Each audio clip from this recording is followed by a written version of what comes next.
Bismillahirrahmanirrahim. Assalamualaikum warahmatullahi wabarakatuh. Alhamdulillah wassalatu wassalamu ala Rasulillah Muhammad ibnu Abdullah wa ala alihi wa sahbihi wa mawalah, amma ba'd. Puji dan syukur hanya milik Allah Subhanahu wa taala Rabbul alamin. Salawat dan salam selalu tercurahkan kepada junjungan kita baginda Rasulullah sallallahu alaihi wasallam. Semoga kita semua kelak bisa mendapatkan syafaat daripada Rasulullah sallallahu alaihi wasallam di yaumil qiyamah nanti. Sahabat yang dimuliakan Allah Subhanahu wa taala, kita lanjutkan kajian sunnah-sunnah yang sering dilupakan oleh kebanyakan kita, ya. Yang selanjutnya adalah sunnah yang dilupakan ketika azan berkumandang, ya. Apa sunnah yang dilupakan? Yaitu tidak menyimak azan. Ketika azan berkumandang, mungkin kita asik ngobrol, ya, dan kita tidak menjawab azan itu. Ya, padahal yang disunnahkan adalah ketika azan berkumandang, kita mendengarkannya dan menjawabnya. Dari Abu Sa'id Al-Khudri radhiyallahu anhu, bahwa Rasulullah sallallahu alaihi wasallam bersabda, "Idza sami'tumun nida faqulu mithla ma yaqulul muadzin." Jika kalian mendengarkan azan, maka ucapkanlah seperti apa yang diucapkan oleh orang yang azan itu. Ya. Bagaimana caranya? Nah, di sini. Dari Umar bin Khattab radhiyallahu anhu, dia berkata bahwa Rasulullah sallallahu alaihi wasallam bersabda, "Idza qala al-muadzin Allahu akbar, Allahu akbar." Ya, jika muadzin berkata Allahu akbar, faqala ahadukum Allahu akbar, Allahu akbar. Sama. Kalau muadzin mengucapkan Allahu akbar, kita juga mengucapkan Allahu akbar. Kemudian jika muadzin mengucapkan asyhadu an la ilaha illallah, dia juga mengucapkan asyhadu an la ilaha illallah. Kalau muadzin mengucapkan asyhadu anna Muhammadar Rasulullah, maka yang mendengarkan juga mengucapkan asyhadu anna Muhammadar Rasulullah. Kemudian jika muadzin mengucapkan hayya 'alas shalah, maka yang mendengarkan mengucapkan la haula wala quwwata illa billah. Nah, jika muadzin mengucapkan hayya 'alal falah, maka yang mendengarkan mengucapkan la haula wala quwwata illa billah. Nah, jika muadzin mengucapkan Allahu akbar, ya, maka yang mendengarkan mengucapkan Allahu akbar, Allahu akbar. Ya. Kemudian jika muadzin mengucapkan la ilaha illallah, maka yang mendengarkan juga la ilaha illallah dari hatinya. Ya. Nah, jika seseorang mendengarkan azan dan menjawabkan azan dari hatinya, apa kata Nabi? Dakhalal jannah, dia akan masuk surga. Masya Allah. Ya, amalan yang sederhana ternyata bisa membuat kita masuk ke surganya Allah Subhanahu wa ta'ala. Itu apa? Menyimak, ya, dan mendengarkan azan. Nah, kebanyakan ulama berpendapat dalam hal iqamah juga disunnahkan mengucapkan apa yang diucapkan oleh orang yang iqamah, sebagaimana halnya seseorang mengikuti ucapan ketika azan. Ya, jadi dalam hal iqamah juga seperti itu, ya. Ibnu Qudamah mengatakan dalam hal iqamah disunnahkan untuk mengikuti apa yang diucapkan oleh orang yang iqamah. Ya, inilah yang difatwakan oleh Dewan Majelis Fatwa yang diketuai oleh Imam Ibnul Bas rahimahullah. Para ulama juga mengisyaratkan dhaifnya hadis yang di dalamnya disebutkan aqamahallahu adamaha yaitu setelah orang yang iqamah mengumandangkan kalimat qad qamatis shalah, nah itu dhaif, ya. Kalau tidak karena khawatir terlalu panjang, tentu sudah, nah di sini kata penulis, tentu sudah saya kutipkan seluruh fatwa mereka dalam hal ini. Ya. Jadi itu dhaif. Ya, kalau si muazin mengucapkan qad qamatis shalah, nah kita ucapkan juga qad qamatis shalah. Yang selanjutnya dari Abdullah bin Amr bin As, dia mendengarkan Nabi SAW bersabda, ya, apa sunnah yang terlupakan, yaitu membaca sholawat dan meminta wasilah untuk Nabi. Dari Abdullah bin Amr bin As, dia mendengar Nabi SAW bersabda, idza sami'tum al-mu'adzin faqulu mithla ma yaqul thumma sallu alayya fa innahu man shalla alayya salatan sallallahu alaihi biha ashran thumma salullaha li al-wasilah fa innaha manzilatun fil jannah la nabtaghi illa li'abdin min ibadillah wa arju an akuna ana faman sa'ala li al-wasilah halat lahu syafa'ah. Jika kalian mendengar muadzin, maka ucapkanlah seperti yang diucapkan olehnya. Kemudian bersalawatlah untukku, karena siapa saja yang bersalawat untukku, maka Allah akan memberikan 10 kebaikan kepadanya. Karena salawat itu. Kemudian mintakanlah kepada Allah untukku wasilah, karena wasilah adalah tempat tinggal di surga yang akan diberikan Allah khusus untuk salah seorang hambanya. Dan aku berharap hamba tersebut adalah aku.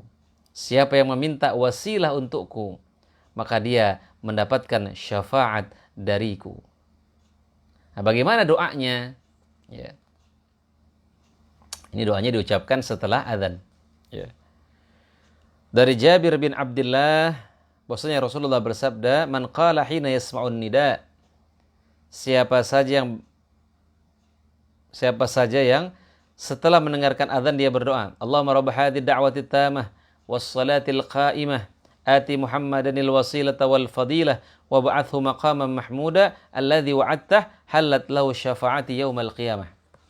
Siapa saja yang ketika mendengarkan azan berdoa, ya Allah Rabb pemilik panggilan yang sempurna ini dan syarat yang akan ditegakkan, berilah Nabi Muhammad wasilah dan keutamaan, serta bangkitkanlah beliau dalam tempat yang terpuji yang telah engkau janjikan, maka dia berhak mendapatkan syafaat dariku pada hari kiamat. Nah, ini coba kita amalkan. Mendapatkan syafaat dari Rasulullah SAW. Syafaat sangat mahal nanti di yaumil qiyamah, di hari di mana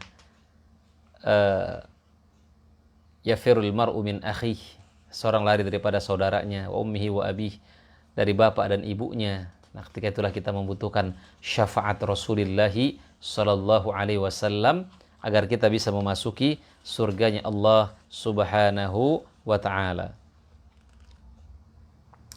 Nah, kemudian dari Sa'ad bin Abi Waqqas, dari Rasulullah sallallahu alaihi wasallam, beliau bersabda, man qala hina yasma'ul mu'adzin asyhadu an la ilaha illallah wahdahu la syarikalah wa anna Muhammadan abduhu wa rasuluh raditu billahi rabba wa bi Muhammadin rasula wa bil islami dina ghufira lahu dzambuh. Siapa saja yang ketika mendengarkan muadzin mengumandangkan azan kemudian berdoa asyhadu an la ilaha illallah wa asyhadu anna Muhammadan abduhu wa rasuluh, ya, raditu billahi rabba Nabi Muhammadin Rasulullah bil Islami dina, maka dosanya akan diampuni oleh Allah Subhanahu wa taala. Nah, jamaah yang dimuliakan Allah Subhanahu wa taala,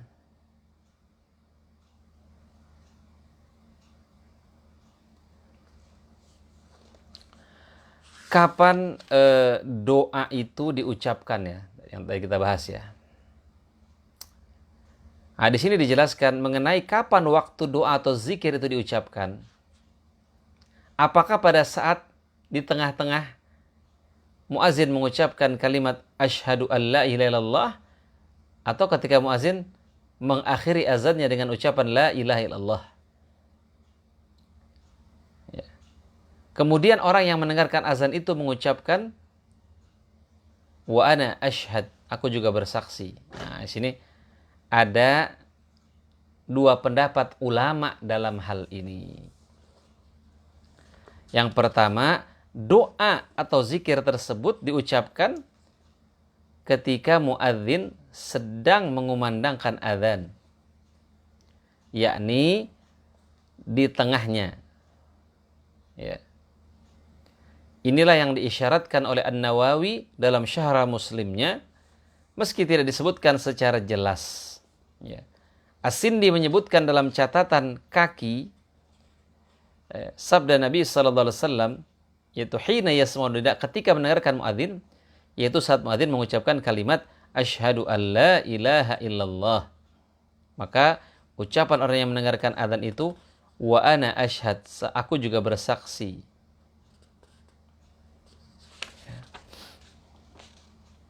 Kedua, doa atau zikir tersebut diucapkan di akhir azan. Al-Allamah Al-Mubarakfuri menyebutkan dalam Tuhfatul Ahwadhi Syarhus Sunan At-Tirmidzi, sabda Nabi, man qala hina yasma'u, siapa saja yang ketika mendengar muadzin mengumandangkan azan berdoa, yakni mendengar azannya. Jadi saya kira ya di sini dikatakan yakni mendengar azannya, suaranya atau ucapannya, inilah makna yang paling jelas. Ini ya. Jadi yang paling jelas bagaimana? Kapan kita mengucapkan doanya? Setelah azan. Itu yang lebih pas. Ya. Karena kenapa? Karena ketika azan berkumandang, kita mengikuti tadi kan. Muazin mengucapkan Allahu Akbar, kita ngikutin. Nah, setelah selesai semua, baru kita berdoa. Tadi doanya ada dua. Ya, doanya yang pertama tadi, Allahumma rabb hadhihi da'wati tammah, dan tadi asyhadu an la ilaha illallah wahdahu la syarikalah wa anna muhammadan abduhu wa rasuluh raditu billahi rabba wa bil islami dina wa bi muhammadin nabiyya wa rasula. Sahabat yang dimuliakan Allah subhanahu wa ta'ala, kemudian yang selanjutnya adalah dalam hal salat, ya sunnah-sunnah yang terlupakan dalam hal salat. Ya. Yang pertama adalah membuat sutroh. Sutroh itu apa? Pembatas.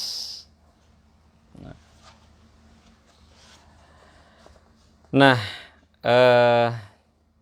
apa yang dimaksud dengan sutroh? Ya, ada orang yang pakai pembatas tinggi. Ada yang cukup dia pakai sejadah. Nah, di sini kita akan baca hadis-hadisnya.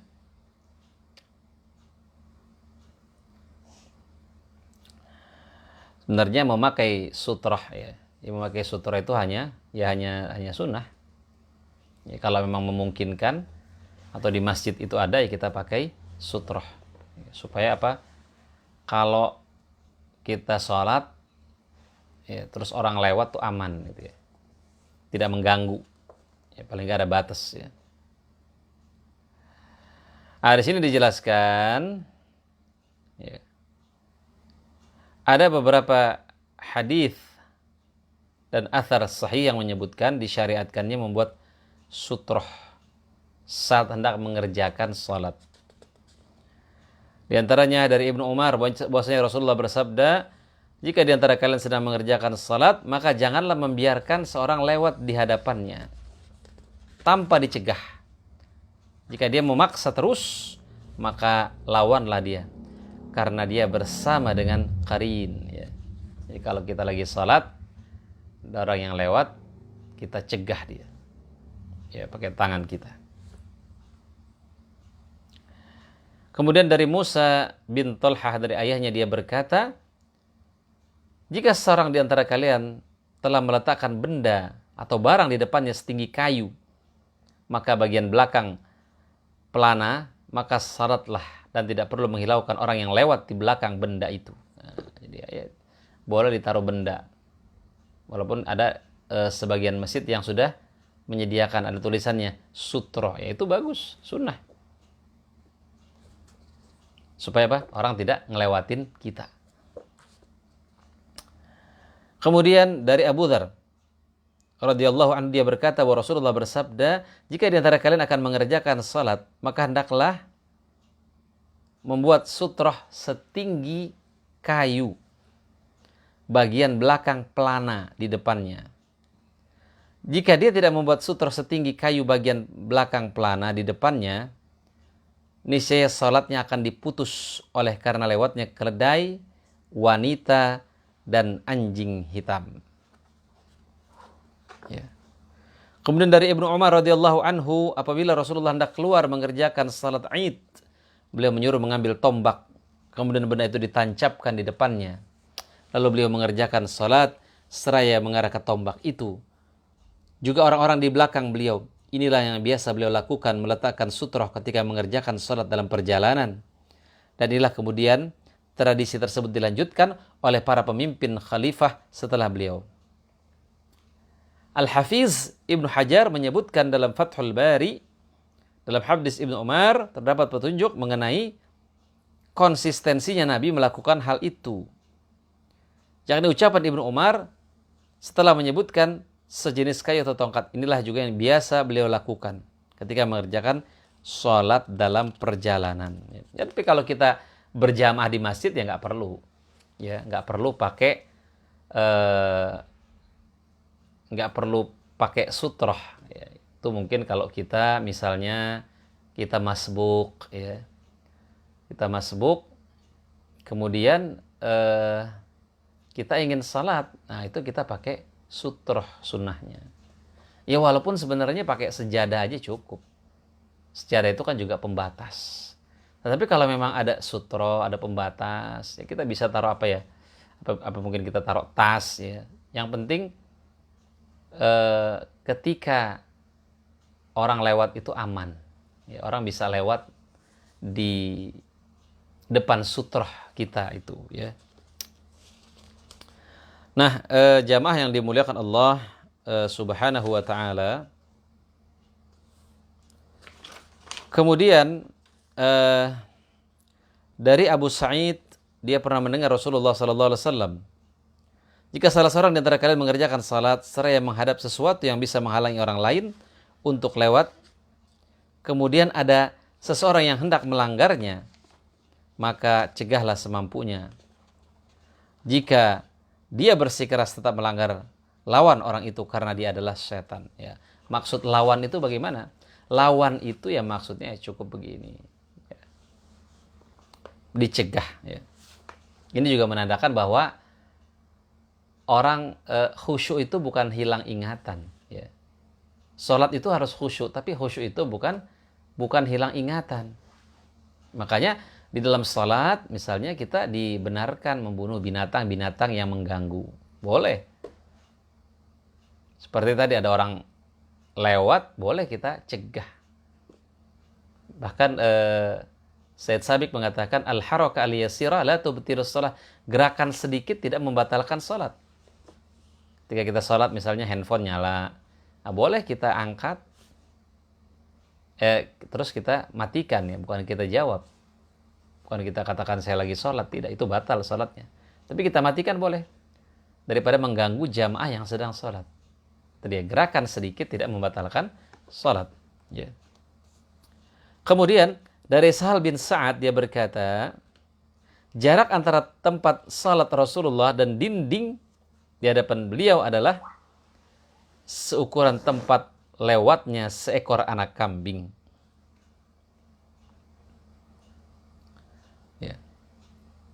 Berapa ukurannya kira-kira? Seukuran seekor anak kambing gitu ya. Sedang ya berarti ya. Dari Ibnu Umar dia berkata bahwa Rasulullah bersabda, janganlah kamu mengerjakan salat kecuali mengarah ke sutroh, dan jangan biarkan seseorang lewat di depanmu tanpa dicegah. Jika dia enggan dicegah, terus melewati, maka lawanlah dia karena dia ditemani oleh qarin, oleh jin atau syaitan. Kemudian juga adalah dari Sahal bin Abu Hasmah, bahwasanya dia memarfu'kan kepada Nabi SAW, beliau bersabda, jika salah seorang di antara kalian mengerjakan salat ke arah sutrah, maka hendaklah dia mendekati sutrahnya agar syaitan tidak memutus salatnya. Ya, jadi jangan terlalu jauh juga. Ya, antara ya cukup seperti dia mau, ya secukupnya lah, sutrahnya itu dia letakkan seukuran tubuhnya ketika dia melaksanakan sholat. Ya. Bagaimana sikap ulama salaf terhadap masalah sutrah? Ya. Ibnu Umar mengatakan, jika salah seorang di antara kalian nak salat, maka salatlah dengan mengarah ke sutrah dan mendekatlah darinya agar syaitan tidak melintas di depannya.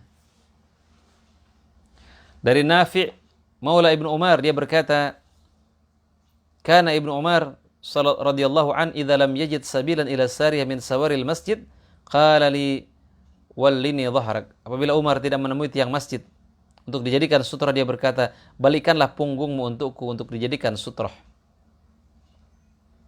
Ya, jadi tiang masjid, nah itu juga bisa menjadi sutrah. Ya.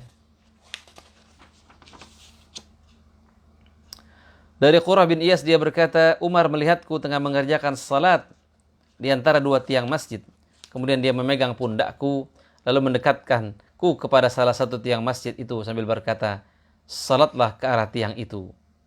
Hadis ini diriwayatkan oleh Al-Bukhari secara muallaq dengan redaksi kalimat aktif, sedangkan Ibnu Abi Syaibah memausulkannya. Kemudian athar dari Ibnu Mas'ud, 4 hal termasuk tidak beradab, dia menyebutkan diantaranya seseorang yang mengerjakan salat tanpa menghadap sutrah. Nah, dari kesimpulan asar-asar tersebut menunjukkan perintah untuk membuat sutrah ketika hendak mengerjakan salat, ya, sebagaimana dikatakan oleh Al-Allamah As-Safarani, ya, katakanlah bahwa salat menghadap sutrah itu sunnah, sunnah saja menurut kesepakatan ulama. Jadi bukan wajib, ya.